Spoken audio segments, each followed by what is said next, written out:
Welcome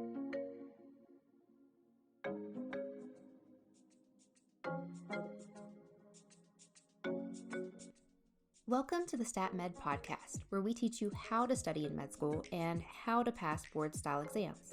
Your hosts are Ryan Orwig and David LaSalle, learning specialists who have decades of experience working with med students and physicians. In this episode, Ryan sits down with a group of students who have completed the STATMed Study Skills Class. They talk about how they've changed their approach to studying and the new skills they've learned to help them succeed. I've worked with other people before, and I feel like your methods were, from day one, were completely the opposite of what I've been told before. Completely opened things up for me, and I just am so much more optimistic because I would walk into class sometimes and feel completely defeated. Here's Ryan.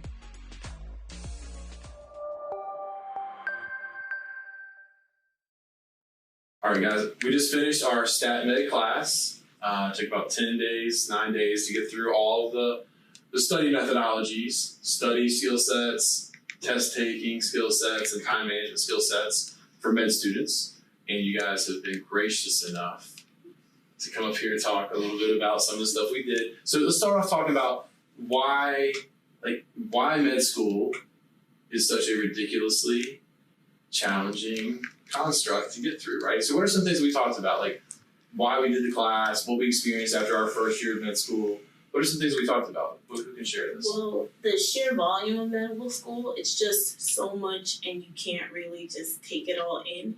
And I think prior to medical school, you think that you need to make sure you know everything precisely, and to really master everything, you're really kind of just wearing yourself out completely, and not having a system makes it really difficult. I mean, med school is almost criminally designed. It's the time, the volume, the density, so much, so fast. And maybe we come in trying to use our old methodologies. And what are some things that worked previously in your undergrad programs? We might remember, it's been a while, but what are some things that worked that are no longer working? Copying and recopying notes. I think for me, like when I first got to med school, it sort of felt like the rug was pulled out from beneath me. Like it was like, oh, just work harder and absolutely. Just kind of more of the same, right? Yeah, more of the same. So if I recopied in the past and I spent 2 hours recopying, I'm just going to recopy for 6 hours. Exactly. And at least in like college and stuff, you kind of had a sense of like agency. If I do this, then I will have this positive outcome. And it was rewarded. Yeah. And then it's not anymore when you get to medical school. Right. And it's probably, and again, it's not for lack of effort. No. No. And so number one of the things is and I think the first thing we do is we try to do more of the same. Yeah. So recopying worked. That doesn't work anymore. What are some other things? For me, I didn't really recopy notes, but I read over. There wasn't a lot of information, so I'd read over my notes several times. Yeah, comparing the density from undergrad to this, how can we it's not just like triple the amount, right? Mm-hmm. It's like a lot. 10 times. It's a semester in a week. It's a semester in a week. It's a step, right? Definitely.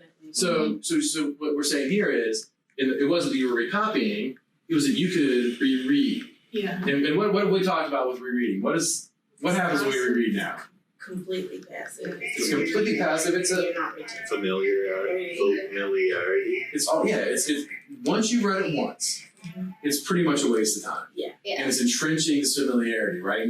So maybe speak to that a little bit. Oh yeah, it's like it feels good because you'll study the stuff and you'll recognize the terms, but then come around test time, then you have you go down to 2 answers, and it's real rough to choose between the two because everything sounds really familiar. You're like, yeah, I know I've seen this stuff. It's one or two of these guys, or there's 2 or 3 of these guys. I don't know which one. And it's because the reading and rereading leads to that familiarity. And in prior academic settings, being supremely familiar, it paid off pretty well, right? Yeah. Mm-hmm. And so what you found, I guess, so when you got into this, the rereading was your thing. Yeah. Why did that? How would you describe? Where did the wheels fall off on that particular wagon? So what I tried to do is the first thing we had was MCVG. It was all familiar stuff, and I would like write down the PowerPoints in a file, and then I was thinking, I would reread this later, but then I didn't have time to write the whole thing down, and then I never got to like rereading it, and then I was like 8 lectures behind. Because some of our themes, some things they transfer on to the next theme, and I felt like some of the things I thought I mastered before, and that was just because I maybe just banked it in my brain from rereading it quickly. Come next theme, I couldn't pull it out because I didn't really have that foundation at all. Right. It's that short term to long term, and short term memory we think 1 to 2 days, but for some of us it might be longer. It might be. I've met people where it's like 2 weeks, and that feels good in a small sense. But then once you come back to get it later, so you're filling up this leaky bucket. You do all this work to fill up the bucket, and then you turn around and it's all gone. It might be gone after a day or 2 days. It might be gone for a few weeks. But no matter what, in med school, it's going to come back and it's going to bite you and it's going to hurt because you did all the work and then it's gone. Right? What else? What else are some things that maybe were? I used to use flashcards. And that was a problem because I would remember like the one thing on the flashcard, but I couldn't connect it together. And we've talked about this, right? And now that we've gone through the class, how would you assess what is the main detriment of flashcards now that we've done the STATMed class? Well, I think it just fragments the knowledge so that you don't get that structure, the superstructure of the lecture in class. The lecture of the concept. So yeah, note cards, we spend time making them. Now if you quiz off of them, then there's some benefit, but it's completely obscuring that organizational framework, the hierarchy that we think that we now know is so important, and we think that that's where medical learning has to start, or learning in general, but certainly when the volume surpasses your ability, you've got to have a skill where you can come in and rip out that superstructure to then go in. And again, note cards obliterate that. All these little just fragments of information floating around. What good is it? And what good was it? It wasn't that good. I mean, we did some stuff and not so great, right? To add on to that, I used to use note cards too, but the thing is, it's like we've been talking about the amount, the density. Like you might have like a 200 note card stack, and then you might lose a little bit of the organization, but because it's not that much information, it was still a finite amount. Yeah, you could you could regain it when you did other less effective study methods like review your notes or reread. But in medical school, I mean, I remember my first theme, I think I had 1,200. I wish we had those for a visual. I mean, just to dump them on this table. I had an Anki deck, and I could show it to you, but it's like, and what did I actually review? Like, and all my time was spent making these cards, making these outlines. Like 90% of my time was spent making study materials, and then to not study. Yeah, then like 2 days before the exam, I'm freaking out because I haven't really studied anything. Yeah, and the beautiful part here, what you're talking about too, is this idea that every skill has a capacity, right? And if you note cards have a capacity, like for a finite amount of information. But once it surpasses the capacity, and med school does a great job of surpassing this capacity really quickly. It does become an obsolete skill, right? When you're engaging in the material. Right. Well, it gives us this illusion of productivity and this illusion of mastery. Like, I did this work, I made this stuff, but that's not where it's at. Yeah. It's what we have to do is get through all that excess and get to practicing the recall. And that's where I think like the methods, like I really come in, and I think it's something like most people here are pretty. You know, if you're in medical school, you're probably a pretty self-motivated individual that is monitoring what you think is and isn't working. But to come up with like a way to deal with it better, I just don't.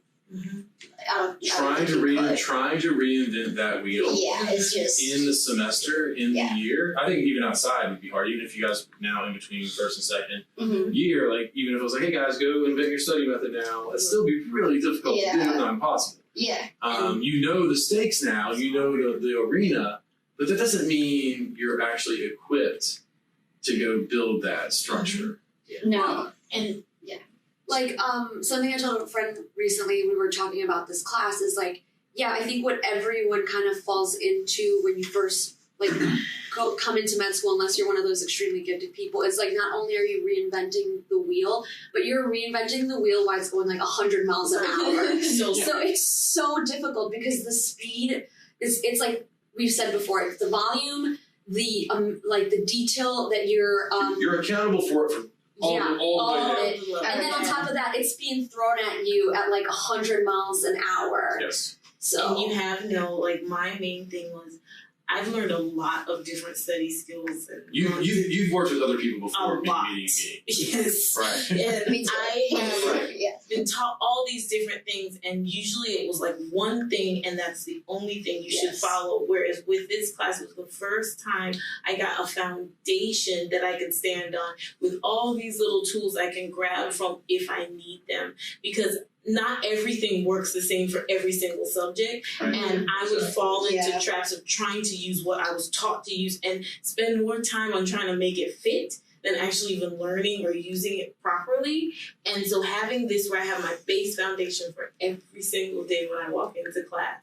And then when I go back to study, I can say, well, I might need this tool or that tool. It's completely opened things up for me. And I just am so much more optimistic because I would walk into class sometimes and feel completely defeated because I'm like, I look at the lecture, I'm like, I'm not going to be able to get through this. Yeah. So it just gives me something where I'm standing on solid ground, and now I could just put the pieces where I need to put them.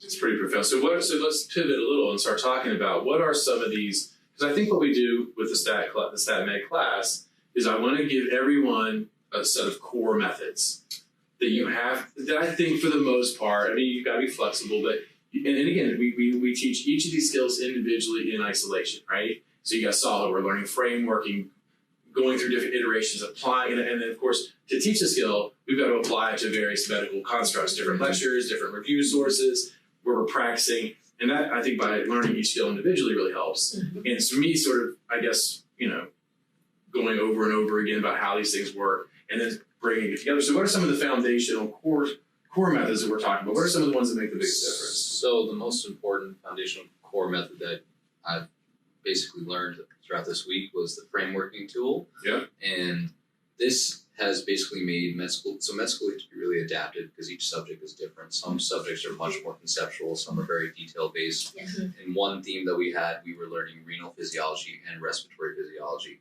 So two of them are somewhat connected, but one, respiratory, is very, like, you have to really imagine it and kind of like understand it conceptually.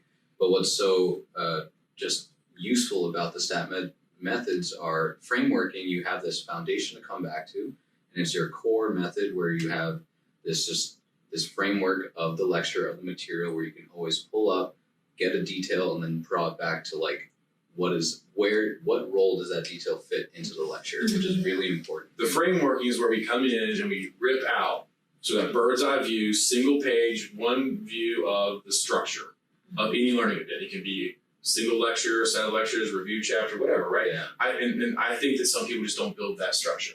I think a lot of the med students just cruise through. I think their brains do it automatically. And I think some people don't. It's fine. It has nothing to do with your outcome of being a great physician or anything like that, or having a brilliant mind that's going to contribute to medicine and society. But if it's like this one thing you're not good at, that's a skill that can be taught. And again, it's that foundation, and I think that's what we're talking about. Let's just see it, and then it becomes a way to plan and conceptualize everything off of, because a lot of us go through lecture, and most of us go in lecture cold. You might try previewing or pre-reading. I don't think that really does anything. And then you come out, and how do we feel before we started adding frameworks? We didn't learn anything. Yeah. Terrible. We didn't learn anything. They were All over the speaking a place. completely different language. I'm depressed and exhausted. And then after I cry and take a nap, I'll start from scratch at 9 o'clock at night. It's not acceptable, right? And a lot of students come out, they can recall a bunch of different pieces, but there's just absolutely no connection. No, And that's yeah, where you really that's need to key. make that big picture, and the framework is like your holy grail. I think medical learning has to start with finding that foundational structure first, and reading linearly through the text is too dense. Yeah. It's too dense. You can't find the structure. And then, of course, we're getting tested on details. We think, hey, I need details. We start trying to grab details first. And it's an understandable way that would be generated. But that's not what we need. And I think we see this now, right? As we've practiced it with some lectures and all that jazz. So frameworking, any other thoughts on that up front? Well, one of the deans used to describe a problem that I consistently had is I got lost in the leaves, and so Yes, her analogy was forget you the need to forest for the see trees. the forest. Forget the forest for the trees. You're like, I'm looking at the vein of the leaf midway up on that. Right. Yeah, and she was like, you need to just be able to see the forest. You need to get the big picture. And then the other thing I found really surprising with frameworking is because, like Samay, I've worked with other people before, and I feel like your methods were from day one were completely the opposite of what I've been told before. Yes, I think pre-reading completely. like if someone said make the mirror opposite of what I've been told before, then that would be the STAT program. And what's great about it being the opposite, though, because at night we go home and apply it. Because there's one thing you telling me this, and then I'm like, okay, this is completely opposite of everything I've ever been taught in all these old courses. But now when I went home and I applied it, and then I would actually try to do like the practice retrieval self-testing, see if I can pull out the knowledge, and I was like, this is working. And it was like I kept on saying, oh my gosh, I'm like every few minutes, because that never happens to me. And I've been told so many things like what are a few examples of these things you've been told? Bizarre in the world. Try to find the big picture, but okay, how do I find the big Memorize picture? everything. Yeah, pre-reading, like, what does that even mean? Like reading in advance? Then you're just down to that linear stuff. The thing is, I think my brain is wired. Like, I don't know anything. I can't teach anything about medicine, right? Which is funny after having gone through all this. People are like, I don't believe you. But it's true. I can show you. I can help you connect to the material, to the design of it. But we've got to be able to find the information via frameworks or whatever it might be. But the idea of reading in advance is not sustainable time-wise. No. And then you're right back in the trap of linearly plowing through it and not finding structure. The key is that we have to understand what information we have to find up front first. Yeah. Well, and again, I think other people, I don't know why. One of the main things I found too, not just the frameworking that was like, okay, totally throw away all that pre-reading thing everyone has ever told you. But like even like the supplemental things, because I've actually been taught the supplemental things is my main. Yeah, like only and that was the everything. most time consuming. Oh, so our supplemental mapping. We have like additional skills. Yeah. They're like more augmented supplemental skills, like visual mapping, memory palaces. I don't think, I have had people make those their main things, but that can't be the through line. Yeah. For most of us, that needs to be a supplemental piece. And I think people freak out, number one, you're telling them to use memory palaces or maps. Those are supplements. What a great way to add 5, 7, 10 percentage points. Yeah. Really wonderful. I mean, we all take that. But then I think what a lot of specialists might be doing is trying to drive home, map everything. And it's not, you can't apply it to everything. No. And what I realized too is the way that they were teaching me, especially I remember mapping, everything was so disjointed. I really didn't have a connection. And you showed us multiple ways of mapping, and it makes sense that not everything you're going to map this particular way. And it just fit so much more for me because I'm very visual. And so I'd spend a lot of time trying to find something that's a visual format of what we're learning. And this just made sense. Like, I don't have to always have everything visual because I'm frameworking and going through the lecture. But if I need it, this is the efficient way of doing it instead of wasting my time. Right. If it doesn't fit within the box of medical school, then I don't have any right telling you to do it. I think, go ahead. I've never seen anybody to learn better before, but like when I heard like you lecturing about the concepts, like I was like, why has nobody ever told me this before? This makes so much sense. We don't teach. It's a cultural failing. We don't teach smart people how to study. We only have interventional methodologies as a culture if somebody is profoundly struggling or if they've been identified. But what about the smart student who's, again, it's like, you're like, you want to do better? Well, you're probably not working hard enough. Or do more practice questions. But as a first year medical student, I don't really have the resources for that. And then it's just like, I'm going to probably change the subject. Stop talking about it. Like, make a schedule. It's like, I'm making a schedule. And then I feel bad because I'm not meeting it. Well, make a better schedule. Again, there's no feedback mechanism. And it's very punishing. And it's a terrible feeling. It's almost like telling us, build a house. Because you know what a house looks like, but you have no clue how to build a house. Next time you see me talking, someone tells you to build a house. It's great. But that's a wonderful analogy. You can take this large amorphous process of studying and learning and breaking it down into more nuanced steps and it can't be locked into a rigid structure. So we have our core methods. We talk about the framework. We talk about going to lecture if that's viable. Then, the dynamic reading and marking is an act. You can only jazz up the reading so much. But again, I think we want to get through, and we talk about ways to do that, connect back to framework, be more augmented with it. But then it should be about getting through the reading sooner than later, not dropping that anchor, not snow plowing through it, not trying to memorize it. I was told a lot before is make your own questions, and I'd spend a lot of time making my own questions because in med school there aren't enough practice questions. So they're like, take the reading, take the material after you've outlined and highlighted and like turned it upside down and inside out, like make your own questions. But I think that's why practice retrieval is such a huge thing, because like I said before, I would spend so much time making these practice questions that I put on flashcards and then like no time studying, and I feel exhausted because I've spent weeks like day in and day out in the library. Hours. Yeah. Daily. And then here, like from the first day, like within a few hours we were doing practice retrieval and I actually learned things. And then I think that also for me, like when I first, like practice retrieval is still something that I'm like I kind of like hint a little bit because I'm so used to like sort of all the negative feelings that came when I finally did get around to questions and realized that I didn't have the knowledge. Yeah. And so it like hurt. And so now like I'm having to build a new relationship with like practice questions because every time I sit down to do a practice retrieval at first I'm like, I really don't want to do this, but then at the end I'm like, oh, I actually know more. And it starts to feel good. I'm turning like a negative feedback into a positive feedback, and it makes me slowly start to want to do more practice retrieval. So that's and again, that brings a tear to my eye. Beautiful statement, right? And it is. This is a paradigm shift. We want to, looking over stuff gives us a positive feeling. Oh, it's like we were saying that here. I recognize that as in front of my face. It's like sending off good signals, but it's not actually doing anything. It's like going to the gym and walking around and being like, look at all that wonderful exercise equipment. I'm going to kill it tomorrow when I start working out. But it's not doing the job. But this act of attempting recall is hard. It doesn't feel as good. And I think a few of us have talked about this. But you've got to build that culture. You've got to build your own study culture where it's about you're studying and setting yourself up for this. And this is what we've done such a great job.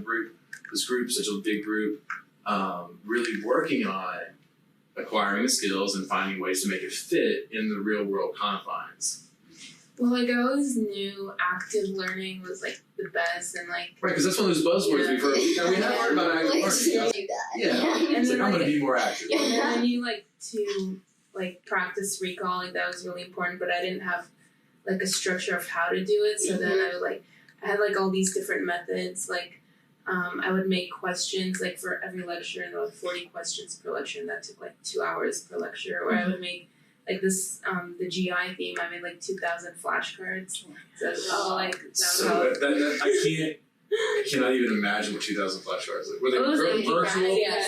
Still, if you were to print them out and see that, it'd be amazing. In a horrific way. And then like each theme I wanted to do better. Like I would get average scores, but I wanted to get like better. So I would like reinvent the wheel each theme, and then I knew like I had to like recall information. That was the best way to do it, but I didn't have like a way to do it. So I think what we've done is we've given you guys packages and all these tools, like the basic self-test, the time self-lecture, the framework self-test, even using like voice flash keys, all these ways, right? You guys are like really make sure you have the vocabulary down. If you don't have the vocabulary, then you're going to mix the skills, right? And that's a great thing though. And again, and notice how like with the framework from the outset, all the way through, you're setting yourself up to engage in the practice retrieval. Yeah. So you guys maybe talk about that too.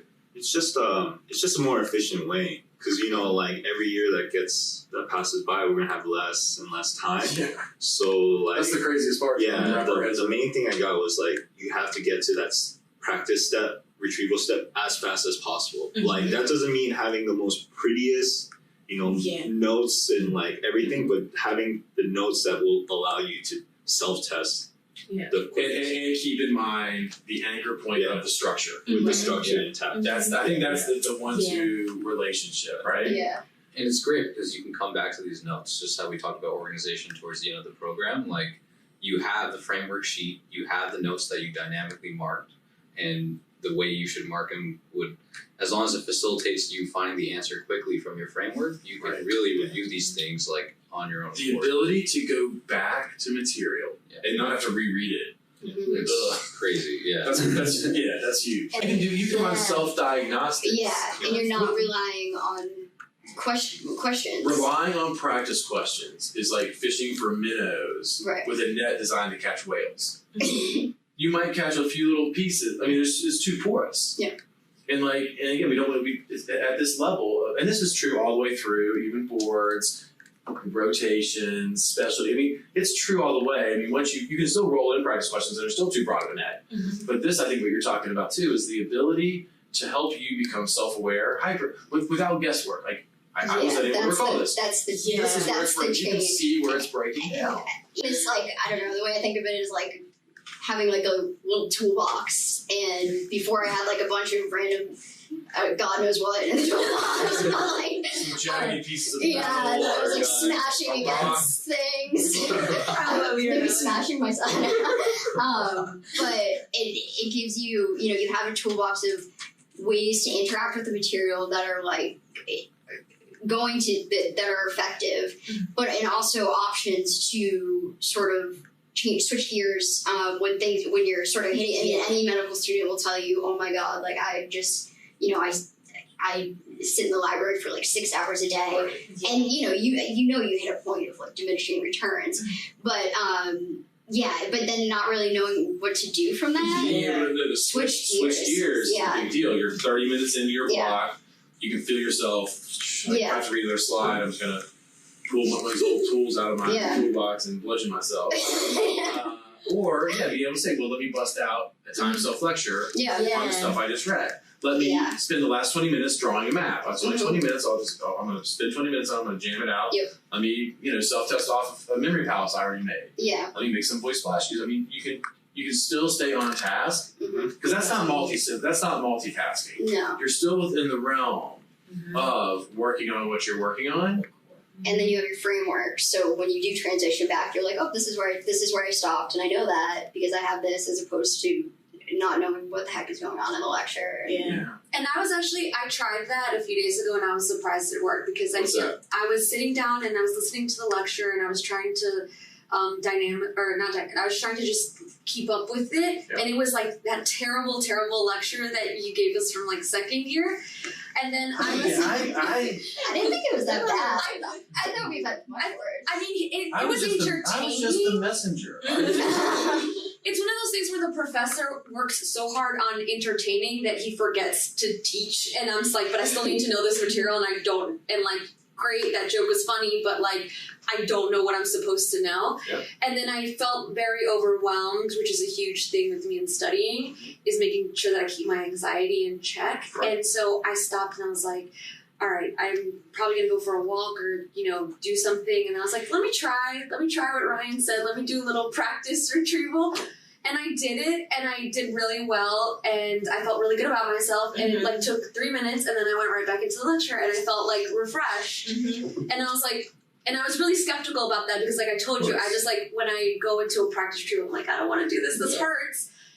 So it's like going from one bad thing it was to also like stopping, and then going to another test, and are you able to then maintain your momentum? And I think that might have also been surprising for you. Right? Yeah, because if I would have gone for a walk, which I usually justify with like, oh, going for a walk is really good, it clears my headspace, but that takes like 10 minutes for me to like come back down again and then be able to re-engage with the material, and there's always like a little bit of lag. It's not efficient.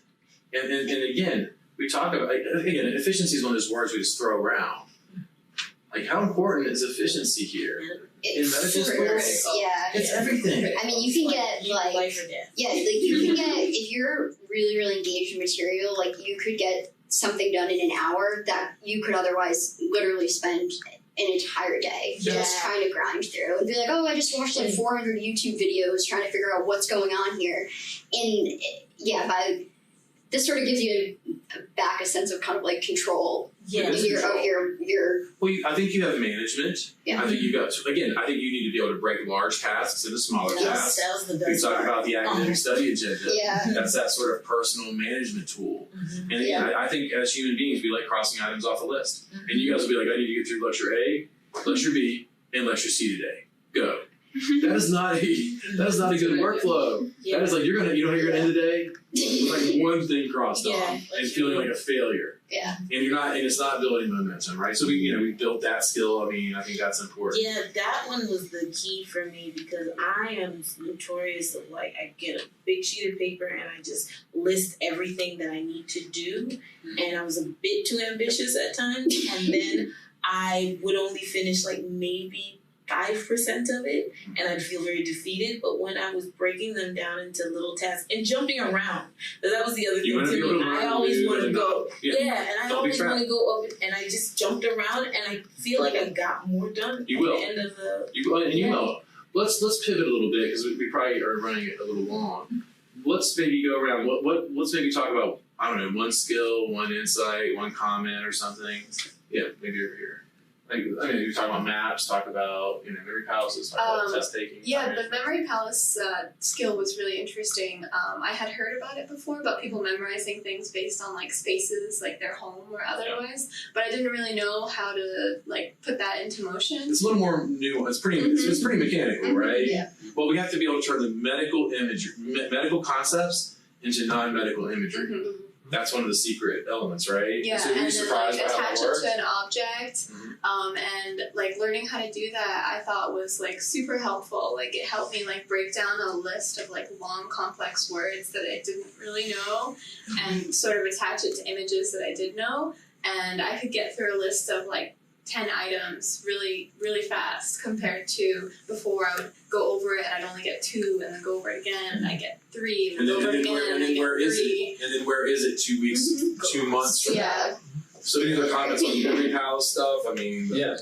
Okay. So memory palaces, I think they changed my whole method of memorizing material. I used to do a lot of flashcards and Anki and online programs, 100 to 1,000 cards on a program.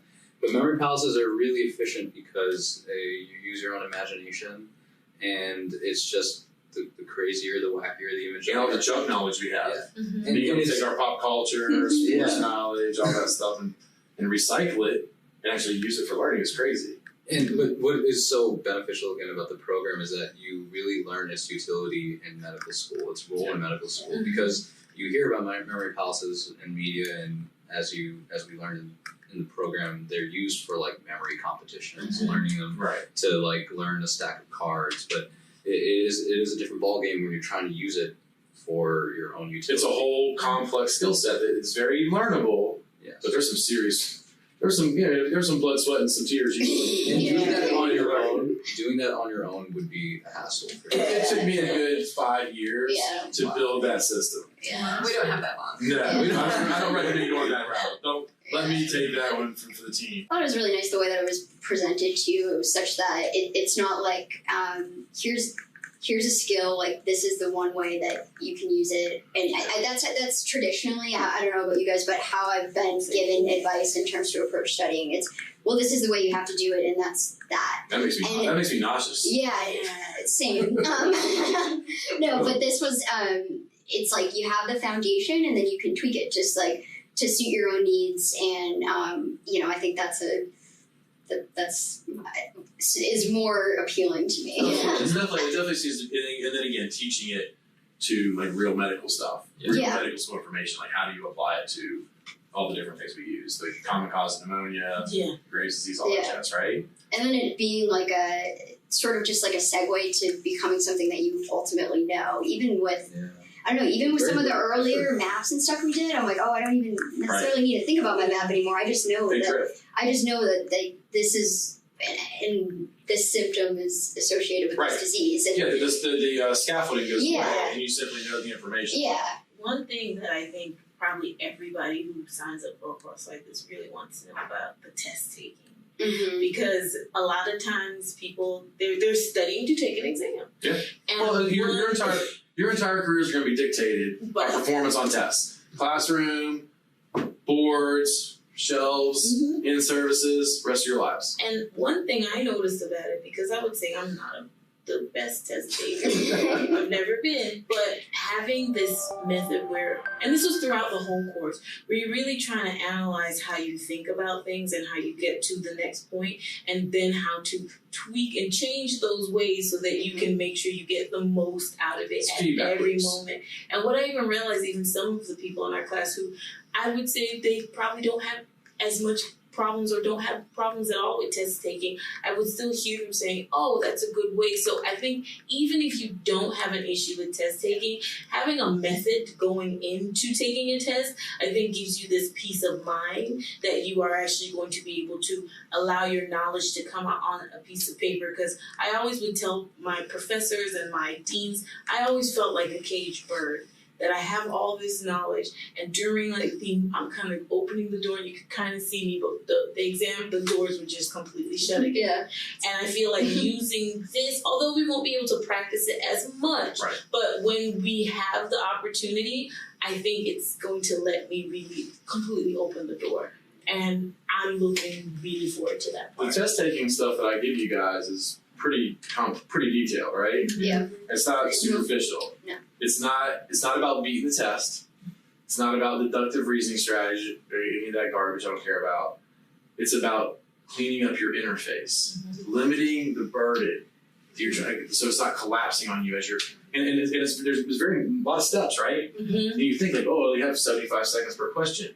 But if you use the process, it's keeping you on track. It's keeping all the excess, or trimming out all the fat, all the spinning of the wheels, and working toward eliminating those wrong choices, showing what you know, analyzing process. No, I mean, obviously that's been a tremendous amount of work, and that's probably one of the things we do that the most, because we also work with all of our doctors with that. But it's pretty robust. And I think you guys could see that, right? Yeah, I liked what you said about, the questions that we take on exams, they're really long questions. I mean, they're enormous, and there can be a lot of answer choices. Like before, it was very simple in my undergrad to take a First question. order, I mean, But now it's so huge that to have that whole thing in your memory at the same time, it's overwhelming. So taking it one chunk at a time, like you teach in your course, that has really helped me. I think that where test taking breaks down for most people is that working memory or executive functioning is sort of collapsing under the burden of these massive question constructs. Can't fix your ability to, whatever your working memory is what you have, right? Whatever your executive functioning is what you have. So let's approach the questions in a way where we can manage the information and show what we know better, right? And I think you guys were really excited about that. So I was gonna say my favorite skill is the frameworking, because I get so much out of lecture, and then I actually stopped going to lecture midway, because the third lecture I'd just be so burnt out that I would just stop paying attention, and then the rest of the lecture would just be useless. So then having the framework, I can pick up where I left off, and it's really easy, and then retrofitting back while watching the lecture, and then using that as a study tool to practice retrieval. It's amazing. it's great. I love it. Again, music to my ears. Right? And what about maps? I mean, just maybe talk briefly about maps.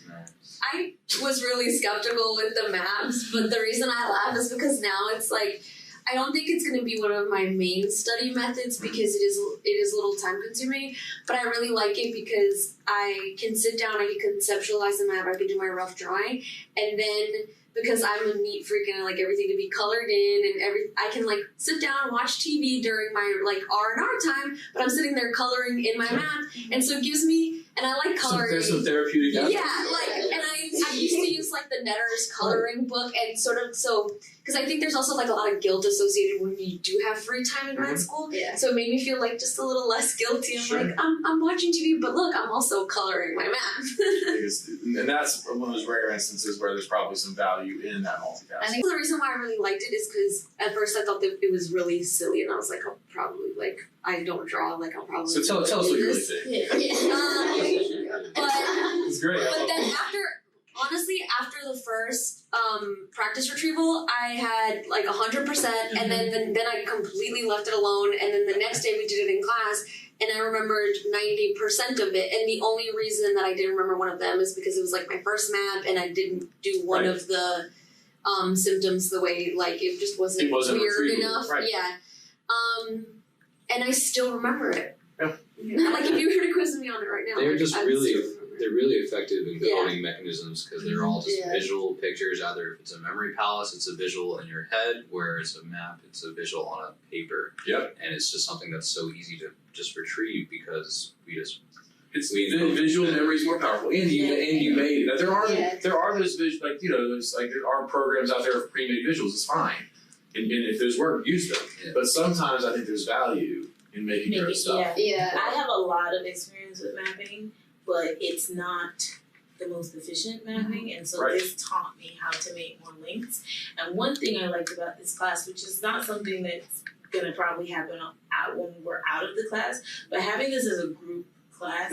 I remember one time we had to go over a map, and I was with Michael, and I was talking about how I couldn't figure out how to make this or sound this out or whatever, and he gave me some of his method, and it was really nice during this class to pull from each other to really, because not you have in your mind this is how it goes, and someone else has another, and you're like, that makes no sense. So there, I have this curricular design where I've got our scope and sequence. I know what I want to hit, when I'm going to hit it, how I'm going to hit it. But there are hidden curricular aspects, and that's like a secondary aspect of the class, and that is being in a group.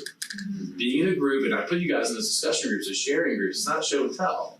It's designed to augment learning curve by saying, and it's because we both wrestle with the same thing. Oh, how'd you do this? And that is a great way to really accelerate the learning. And I think that's always, again, always a good thing to hear. So let's wrap up here. Any other thoughts on this before we finish up? I mean, I really appreciate you guys sharing your thoughts. I really enjoy getting to know you guys. That's really the most fun part about this is taking these highly motivated adults who are hungry and saying, like, I will work. I will work. You guys we like learning, but it gets beaten out of us, It gets beaten out of us, and then you start unlocking all these methods. And I think, your candor and your feedback is always super appreciated. And, this is all relationship stuff, and people reach out to me and they ask me questions. A lot of these methods have evolved. Yeah. Because I keep feedback with people, and they tell me, and I like listening, and I like to listen. I like to hear, like, oh, well, why? Don't pick your brain on it. Feedback is always a really good thing, right, guys? If I was to say one thing, I would suggest everyone take this course, because my mom always tells me that she's just like, Samay, you can decide to either swim upstream or you can just go with the flow downstream. And I feel like taking this course, even though medical school is difficult, it helps you just kind of go with the flow, so you don't have a battle as much. And there's something about it's letting you focus your energy on the right battle. Exactly. And there's something about going in and feeling like I'm not going to be fighting medical school and fighting to understand this stuff, and I'm just going to use a method that I know will help me to really solidify everything, that I feel like I'm going downstream now. I love how it's offered, like, right after we can take it, after our first year. Like, we can look back on the year and see, like, how did we really do trying our own things, and then, like, there's so many things we could do over the summer, and I felt like getting, study skills, like, down before the next year, it's like a great time to do it. And you jumped in, I don't know if you guys realize, he got in the class like the day before. Yeah, really? Yeah, super last minute. Perfect. Aren't you glad you did? Yeah, no, it was really great. Like, I was just thinking, super lucky to. Yeah. It was very perfect. It was serendipitous to get in, because I think it makes a big difference. And and again, people are going to do it at different times. I think doing it after you've done the first year, it makes me preach to the choir a little bit easier.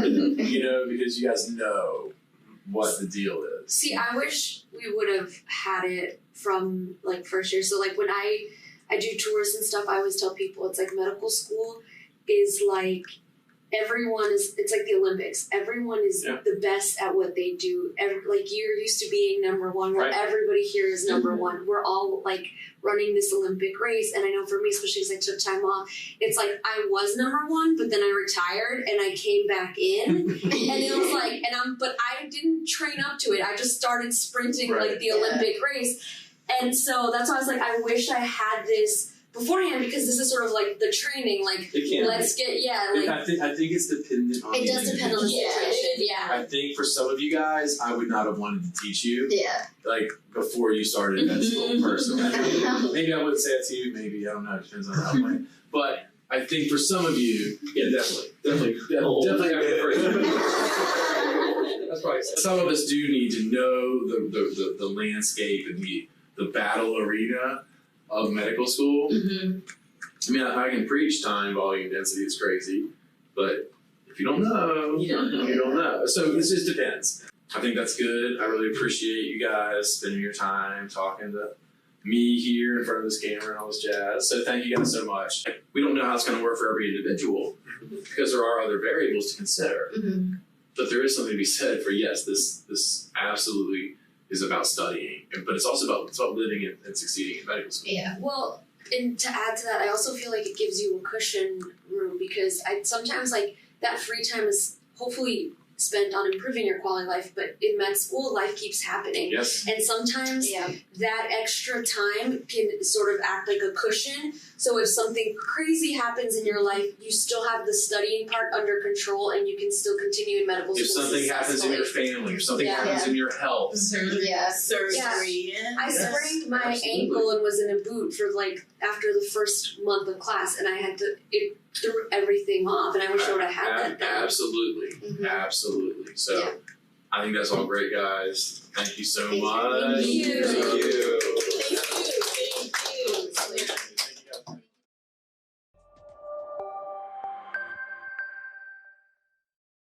Thanks for tuning in. In future episodes, Ryan and Dave will dig into some of the study strategies students mentioned in this show. If you liked this episode, be sure to rate it on iTunes, Stitcher, Spotify, or wherever you listen to your podcast. And be sure to subscribe so you don't miss future episodes. You can find more test-taking and studying strategies specifically developed for med students and physicians over at our blog on STATMedLearning.com. Thanks for listening.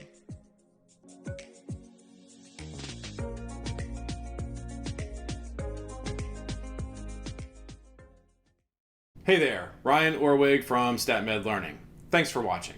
If you like this video, we'd appreciate it if you'd hit the thumbs up button below, and we'd love to hear from you, so leave us a comment with your thoughts. To make sure you don't miss future studying and test-taking tips for the medical field, be sure to subscribe to our channel. And when you do, turn on alerts by clicking the bell icon. Thanks again.